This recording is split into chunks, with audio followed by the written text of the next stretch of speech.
आदाब नाजरीन, आप देख रहे हैं गुलिस्तान न्यूज। अभी तक का उर्दू खबरनामा लेकर मैं आपका मेजबान गौहर कुछी आपकी खिदमत में हाजिर। तफसीलात से पहले अभी तक की सुर्खियों पर एक नजर।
अब पेश है खबरों की तफसील। वज़ीर-ए-आज़म नरेंद्र मोदी ने ज़री शोबे में होने वाली तरक्की की आज सताइश करते हुए कहा कि कोरोना के दौरान ज़री शोबे ने मईशत को बेहतर किया है। पीएम मोदी ने मुल्क से खिताब करते हुए कहा कि इस दौरान रिकॉर्ड मकदार में फसलों की खरीद हुई है और किसानों के बैंक खाते में बराह रास्त पैसे भी भेजे जा रहे हैं। उन्होंने इस दौरान कोरोना वबा की बाबत आवाम से एहतियात बरतने की अपील की है और कहा कि त्योहारों के मौके पर उन्हें मजीद मोहतात रहना चाहिए।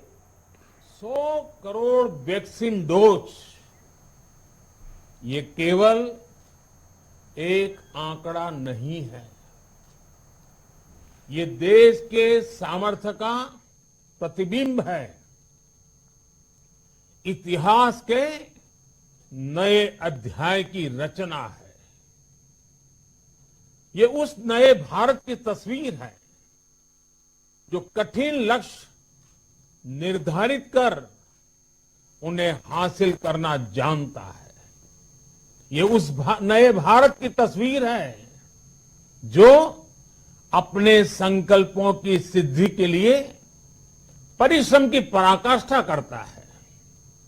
साथियों, आज कई लोग भारत के वैक्सीनेशन प्रोग्राम की तुलना दुनिया के दूसरे देशों से कर रहे हैं। भारत ने जिस तेजी से 100 करोड़ का 1 बिलियन का आंकड़ा पार किया है, उसकी सराहना भी हो रही है। लेकिन इस विश्लेषण में एक बात अक्सर छूट जाती है कि हमने ये शुरुआत कहां से की है। दुनिया के दूसरे बड़े देशों के लिए वैक्सीन पर रिसर्च करना, वैक्सीन खोजना, इसमें दशकों से उनकी महारत है, एक्सपर्टाइज थी। भारत अधिकतर इन देशों की बनाई वैक्सीनेशन पर ही निर्भर रहता था। हम बाहर से मंगवाते थे। इसी वजह से जब 100 साल की सबसे बड़ी महामारी आई तो भारत पर सवाल उठने लगे। क्या भारत इस वैश्विक महामारी से लड़ पाएगा? भारत दूसरे देशों से इतनी वैक्सीन खरीदने का पैसा कहां से लाएगा? भारत को वैक्सीन कब मिलेगी? भारत के लोगों को वैक्सीन मिलेगी भी या नहीं? क्या भारत इतने लोगों को टीका लगा पाएगा कि महामारी को फैलने से रोक सके? भांति भांति के सवाल थे।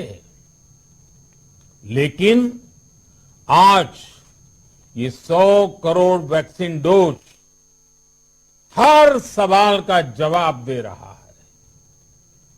भारत ने अपने नागरिकों को 100 करोड़ वैक्सीन डोज लगाई हैं और वो भी मुफ्त, बिना पैसा लिए।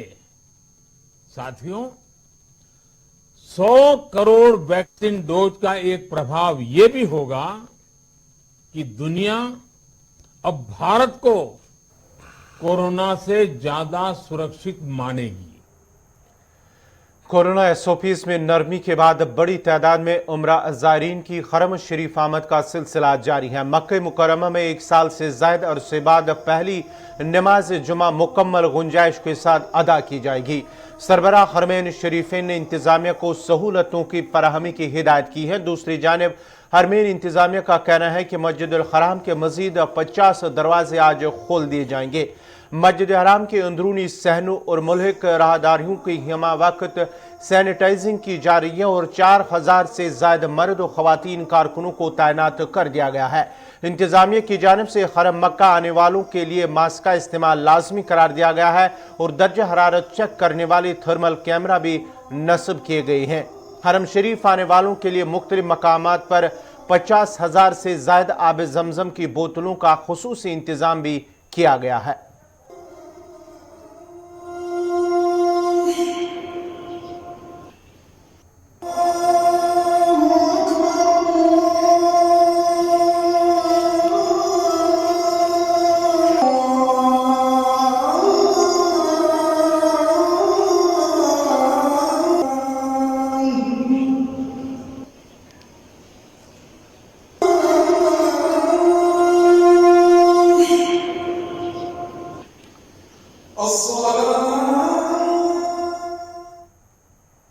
बढ़ते आगे बात सरहद जिला पूंछ की करते हैं। पूंछ के मेंढर सब डिवीजन में भट्टा धुनिया के नार जंगलात इलाके में जारी मिलिटेंट मुखालिफ ऑपरेशन का आज 12वां रोज है और आज ऑपरेशन शुरू होते ही करीब 40 घंटों के बाद गोलियों और गोलों की आवाजें सुनाई दी गई हैं, जो कि काफी देर तक जारी रही। मकामी लोगों का कहना था कि अगरचे एनकाउंटर के मकाम पर जंगलाती इलाके से तकरीबन 2 रोज तक बंदूकें खामोश रही और कई घंटों तक गोलियों की आवाजें नहीं सुनी गई। ताम जंगलाती इलाके में सिर्फ आग के शोले और कई जगहों से धुआं नजर आया।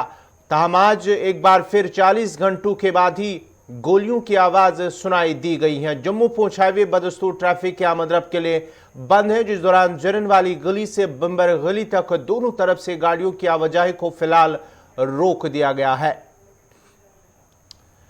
मजीद तफसीलात के लिए सीधा पहुंच चलते हैं, जहां हमारे साथ बराह रास्त जुड़ चुके हैं जमशीद मलिक। जमशीद, क्या कुछ तफसीलात हैं? आज एक बार फिर 40 घंटों के बाद जो बताया जाता है कि गोलियों की आवाज सुनी गई है, गोलियों के साथ साथ गोलों की आवाजें।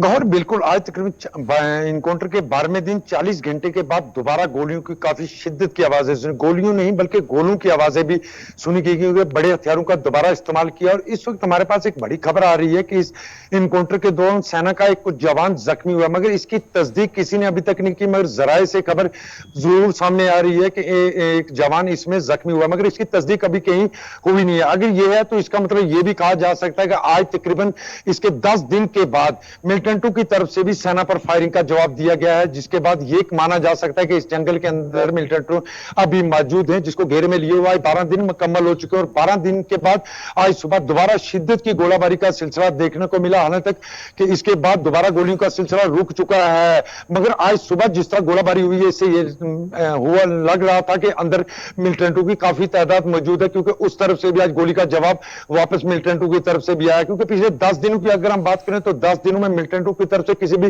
गोली का जवाब नहीं आया था, मगर आज मिलिटेंटों की तरफ से आगे से फायर किया गया, जिसके बाद यह खबर सामने आई कि सेना का एक जवान जख्मी हुआ, मगर इसकी तस्दीक अभी तक कहीं से नहीं हुई। मगर ये जराए के हवाले से खबर आ रही है। इसका मतलब ये मान के चलें कि इस जंगल के अंदर अभी मिलिटेंट मौजूद हैं, क्योंकि पिछले कुछ दिनों से कई तरह की अफवाहें भी गर्दिश कर रही थी कि मिलिटेंट यहां से भाग निकलने में कामयाब हो चुके हैं, मगर ऐसा नहीं लग रहा है, क्योंकि जिसके कारण आज 12 दिन इस इनकाउंटर होंगे को मुकम्मल हो गए और आज भी जड़ावाली गली से लेकर बीजी तक मुसाफिर बरदार गाड़ियां, निजी गाड़ियों को चलने की इजाजत नहीं दी जा रही और आज भी गाड़ियों की आमदोरफ्त बंद रखी गई। और इस वक्त गोलियों का सिलसिला जरूर थम चुका है, मगर आज सुबह काफी शिद्दत की गोलाबारी दोबारा इस जंगल में देखने को मिली। ये बताएगा, ये जो गोलियों का तबादला हुआ है मिलिटेंटों की तरफ से, जो बताया जाता है कि वहां से भी गोली चली है, क्या इसकी तस्दीक हुई है कि वहां से गोली चली है, उसके बाद ही फौज की जानिब से दोबारा गोलियों का तबादला जो है वो शुरू हुआ है? गौर बिल्कुल इजराइल के हवाले से ये खबर आई थी कि आज आगे से भी फायर हुआ। उसके थोड़ी देर बाद ये खबर भी आई कि इसमें एक सेना का जवान जख्मी भी हुआ और हमने खुद भी देखा, कुछ एम्बुलेंस इस तरफ जाते हुए देखी, जिसके बाद ये खबर आई कि एक जवान जख्मी हुआ। मगर अभी तक अधिकारियों की तरफ से इसकी कोई तस्दीक नहीं की गई कि आगे से फायरिंग मिलिटेंटों की तरफ से फायरिंग की गई या नहीं की गई। मगर जिस तरह के हालात या जो जराए बता रहे हैं, इससे ये लग रहा है कि आज मिलिटेंटों की तरफ से आगे से फायरिंग की गई है, जिसके बाद इतनी शिद्दत की फायरिंग का तबादला और उसमें बड़े हथियारों का एक बार फिर दोबारा इस्तेमाल किया गया। और सबसे बड़ी बात मैं गौरव आपको बताऊं कि ड्रोन के सहारे इस वक्त काफी इलाके को देखा जा रहा है, क्योंकि बहुत ज्यादा घना जंगल होने का कुदरती इसके अंदर जो दौड़ें बनी, गुफाएं बनी हुई छोटी छोटी सी, उनको देखा जा रहा है। क्योंकि यह बताया जा रहा था कि पिछले कुछ दिनों से जब बड़े हथियार इस्तेमाल किए जा रहे थे, उनमें वही जगहों को टारगेट किया जा रहा था जहां कोई शक होता था। मगर जमशेद क्या ग्राउंड पे क्या कुछ कहा जा रहा है? क्या ये मिलिटेंट जो वहां पर मौजूद है उनकी लोकेशन को ट्रैक किया गया है, या कि फिर वो किसी गुफा में मौजूद हैं जिसके लिए काफी मशक्कत और मेहनत, क्योंकि 12 रोज से तकरीबन ये ऑपरेशन लगातार जारी है? बिल्कुल गौर, ये कहा जा रहा है कि किसी गुफा के अंदर, इस जंगल के अंदर बहुत सारी गुफाएं जो कुदरती तौर पर बनी हुई हैं इस जंगल के अंदर, जिसके अंदर बड़े बड़े पहाड़ हैं। और ये बताया जा रहा है कि उन्हीं गुफाओं का सहारा लिया हुआ है मिलिटेंटों ने, जो उसके अंदर छुपे हुए थे। जिसके बाद ये एरिया इलाके को पहले से ही मुहासरे में लिया गया था और मुहासरे के बाद यहाँ कई बार सेना की तरफ से लगातार फायरिंग की जा रही थी। और जो ड्रोन के जरिए जो गुफाएं छोटी छोटी सी नजर आती थी, उनको टारगेट किया जा रहा था। मगर पिछले कुछ दिनों से, अगर 8 दिनों की बात करें, तो मिलिटेंटों की तरफ से कोई फायर नहीं किया जा रहा था। मगर आज मिलिटेंटों की तरफ से फायर होने की खबर सामने आई है। हालांकि ये खबर जराये के हवाले से आ रही है कि इस खबर में एक जवान भी जख्मी हुआ, मगर इसकी तस्दीक कहीं से नहीं हुई है। जी गौर। जमशेद, आखिर पर आपसे जानना चाहेंगे, क्योंकि खबर यह भी आ रही है कि जो गुफाएं जो वहां पर जो ट्रैक हुई हैं, माना जाता है कि उन्हें तबाह करने का जो है इम्कान जाहिर किया जा रहा है, उन्हें तबाह भी किया जा सकता है, क्योंकि इससे ज्यादा लंबा इस ऑपरेशन को नहीं खींचा जा सकता। और बिल्कुल, मैं जिस तरह पहले ही बता रहा हूं कि इस जंगल के अंदर बहुत सारी गुफाएं हैं जो कुदरती तौर पर बनी है, क्योंकि इस जंगल के अंदर बड़े बड़े पहाड़ भी हैं। और उन गुफाओं को पहले ही नजर रखी जा रही थी, ड्रोन के जरिए देखा जा रहा था, जहां गुफाएं नजर आती थी उनको टारगेट किया जाता था। मगर उसके बावजूद भी आगे से कोई जवाब नहीं देखने को मिला था। मगर आज की जो खबर आ रही है वो यही आ रही है कि अंदर से दोबारा फायरिंग हुई है। इसका मतलब ये मान के चलें कि यहां अंदर हाईडोट जरूर है, जिसके अंदर मिलिटेंट छुपे हुए हैं, क्योंकि इसकी तस्दीक तो जरूर की जा चुकी है। हालांकि डायरेक्टली नहीं, इनडायरेक्टली डीआईजी की तरफ से यह जरूर बात कही गई थी कि पिछले 2 से 2.5 महीने से इस ग्रुप पर नजर रखी जा रही थी। और यह माना जा सकता है कि इस जंगल के अंदर हाईडोट हैं, जहां ये मिलिटेंट छुपे हुए हैं, जो आज जिन्होंने सेना पर दोबारा फायरिंग की है। जी बहुत बहुत शुक्रिया जमशेद मलिक आपका। ये थे पूंछ से जमशेद मलिक, जहां पर एक बार फिर 12वें रोज में ऑपरेशन दाखिल हुआ है। बच्चा धूनिया इलाका, मेंढर सब डिवीजन इलाके के जो पूंछ सरहदी जिला है, वहां पर आज ऑपरेशन 12वें रोज में दाखिल हुआ। और 12वें रोज ही जब ऑपरेशन को अलग सुबह ही शुरू किया गया, तो गोलियों का तबादला शुरू हुआ है, जो कुछ देर तक जारी रहा, जिसके नतीजे में माना जाता है कि एक फौजी जवान जख्मी हुआ है। ताहम सरकारी तौर पर इस खबर की तस्दीक होनी बाकी है, जो जख्मी जवान की खबर आ रही है। और माना जाता है कि वहां पर मिलिटेंटों की तरफ से भी गोली चली है, जिसके बाद ही कई तकरीबन 1 घंटे तक गोलियों का तबादला जारी रहा। इसके साथ साथ ही जम्मू पूंछ हाईवे की बात करेंगे तो लगातार वो भी ट्रैफिक की आमदरफ्त के लिए बंद है। बढ़ते आगे बात वादी की करेंगे। वादी में कौमी तहकीकाती एजेंसी एनआईए की जानिब से लगातार कार्रवाई जारी है। और आज ताजा कार्रवाई के दौरान आज सुबह ही कई मकामात पर जनूबी कश्मीर में छापेमार कार्रवाई अंजाम दी गई है एनआईए की तरफ से, जहां आज जनूबी कश्मीर के पुलवामा, काजीगुंड इलाकों में जो है छापेमार कार्रवाई की गई है। और एनआईए के साथ आज पुलिस और सीआरपीएफ की टीमें आज शामिल रही हैं, जिस दौरान कई मकामात पर जहां जनूबी कश्मीर के पुलवामा और साथ ही साथ काजीगुंड इलाके में सुबह तहकीकाती एजेंसी ने फेरोज अहमद वानी नामी एक शख्स के घर पर छापामार कार्रवाई शुरू की है। और बताया जाता है कि फेरोज अहमद जो है गुज़िश्ता 15 दिनों से ही पुलिस हिरासत में बंद है, और आज 15 दिन गुजरने के बाद ही उनके घर पर छापामारी की गई है। और जराये के मुताबिक ये छापामार मिलिटेंटों की मावन मददगारों के नेटवर्क को पकड़ने के लिए की गई हैं। फेरोज अहमद वानी जो पेशे से सब्जियों के कारोबार से मुंसलिक है। जनूबी कश्मीर के पुलवामा और साथ ही साथ काजीगुंड के हवाले से खबर आ रही है कि ताज़ा कार्रवाई के दौरान एनआईए ने इन मकामात पर छापामार कार्रवाई की है। और माना जाता है कि मिलिटेंटों को मदद फराहम करने की पादाश में कार्रवाई की जा रही है। और फेरोज अहमद नामी जो शख्स हैं जो 15 दिनों से पुलिस हिरासत में है, उसे वो बंद है। उस सिलसिले में उनके घर पर आज छापामार कार्रवाई अंजाम दी गई है, जिसके साथ ही एनआईए की टीम के साथ पुलिस और सीआरपीएफ एहलकार भी शामिल थे।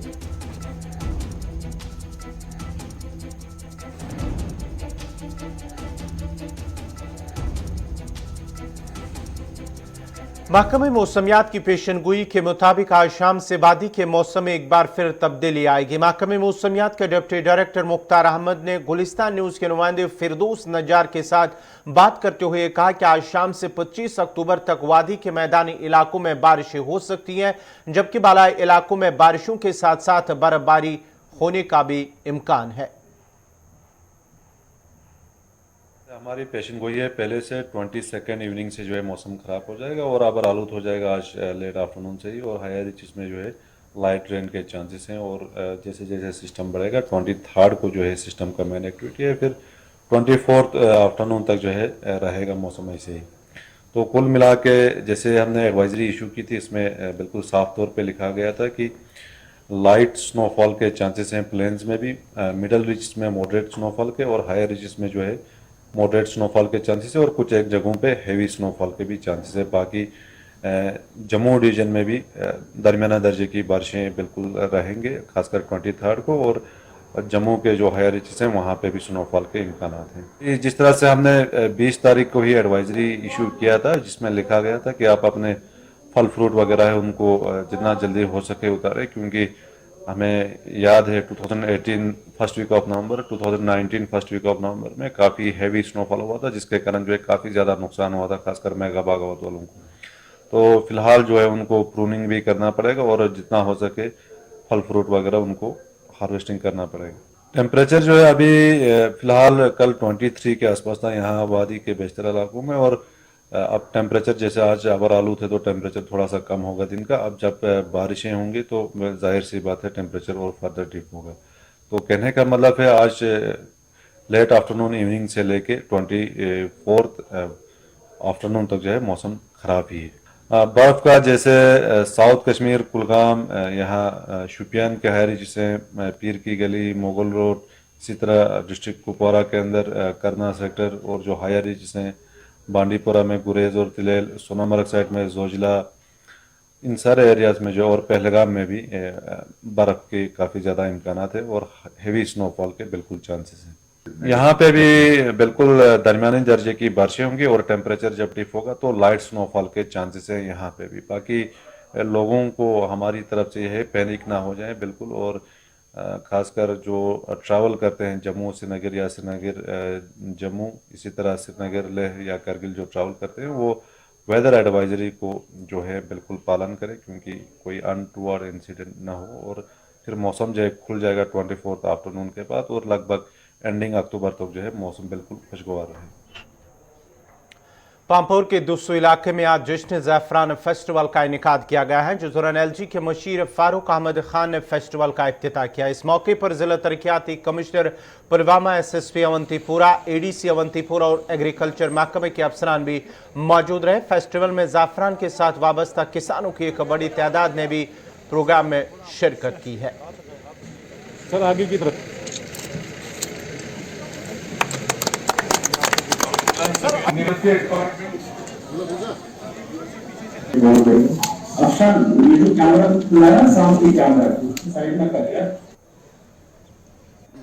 मेरा नाम जावेद अहमद है। मैं एक इस इलाके का एक ग्रोवर हूँ, साफरान ग्रोवर हूँ, और उससे धरा से हमारे बाप दादा इस सन्नत से वाबस्ता है और हम भी इस सन्नत से वाबस्ता रहेंगे।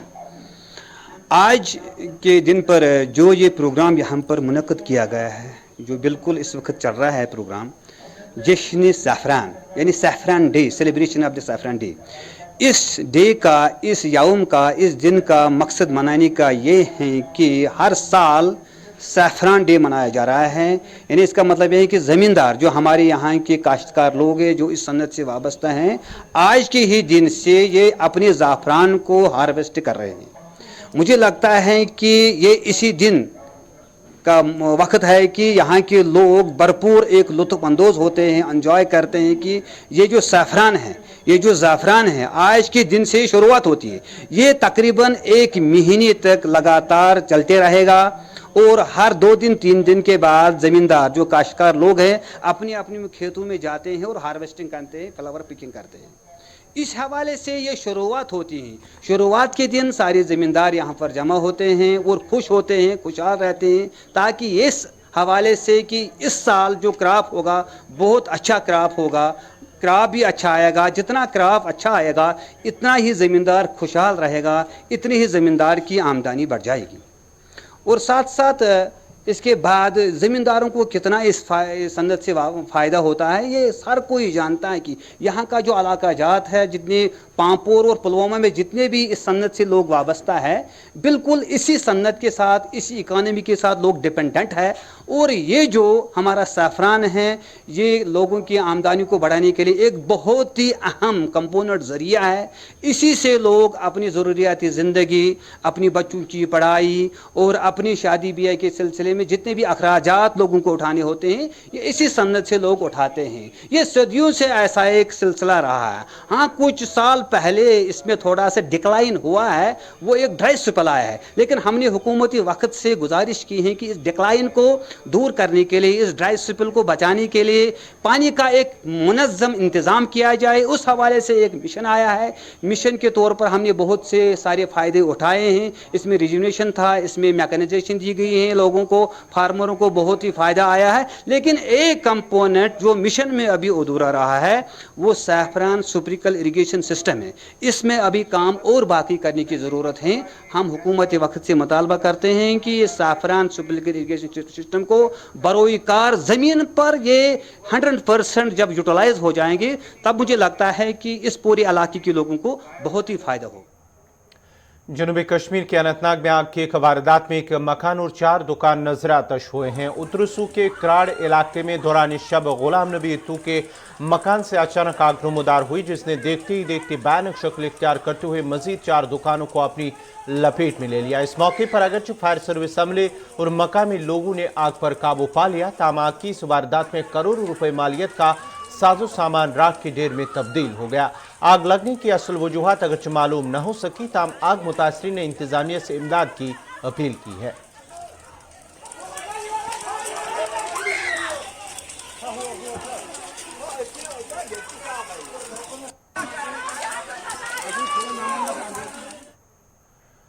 ट्रामा अस्पताल पटन में ENT जिल्द और USG माहिरीन की आदम दस्तियाबी की शिकायत करते हुए अस्पताल आने वाले मरीजों और तीमारदारों का कहना है कि अस्पताल में डॉक्टरों की किल्लत से आने वाले मरीजों को मुश्किलात पेश आ रही हैं। और अगरचे बारहा आला हुकाम की नोटिस में भी लाया गया कि अस्पताल में ENT जिल्द और USG माहिरीन को तैनात किया जाए, ताहम यकीन दहानियों के बावजूद भी डॉक्टरों की तैनाती को यकीनी नहीं बनाया गया। उन्होंने डायरेक्टर हेल्थ सर्विसेज कश्मीर से अपील की है कि ट्रामा अस्पताल पटन में डॉक्टरों की किल्लत को दूर किया जाए। हमारा यहाँ मसला है, मैं यहाँ लोकल पटन से बोल रहा हूँ। हमारा यहाँ मसला है, हमारा यहाँ ENT नहीं है, रेडियोलॉजिस्ट नहीं है, हमारे पास मशीनरी है, चलाने वाले कोई नहीं है। जबकि हमारे पास डॉक्टर साहिबान आए थे, वो वापस चले गए अपने अपने जहाँ पे उनकी पोस्टिंग हुई थी। रेडियोलॉजिस्ट आया था, बहुत अच्छा था, मगर उनकी पोस्टिंग सोपोर में थी, वो सोपोर में वापस चला गया है। ENT नहीं है। और यही डिमांड है, हमें ENT चाहिए, रेडियोलॉजिस्ट चाहिए या सोनोलॉजिस्ट चाहिए, सेकंड स्पेशलिस्ट नहीं है। हमें यहाँ से जाना पड़ता है, क्रीरी जाना पड़ता है, यहाँ के क्रीरी जाना पड़ता है, SMH जाना पड़ता है, JVC जाना पड़ता है, सोरा इंस्टीट्यूट जाना पड़ता है। यहाँ पे बहुत सारी प्रॉब्लम्स है हमें यहाँ न ENT है, न सेकंड डॉक्टर, न अल्ट्रासाउंड कोई है। हमें यहाँ से दूर जाना पड़ता है। क्रीडी जो गांव है, यहाँ गांव तकरीबन इधर से 12 किलोमीटर दूर है, उधर जाना पड़ता है। मतलब उधर बहुत अच्छी फैसिलिटी है। यहाँ के जो पटन का आवाम है ये यहाँ से जाते हैं उधर, क्योंकि इधर फैसिलिटी नहीं है। हमें इसी के साथ ही अभी तक का उर्दू खबरनामा इख्तिताम पज़ीर हुआ चाहता है। अपने मेज़बान गौहर कुछे को इजाज़त दीजिए। अल्लाह हाफ़िज़।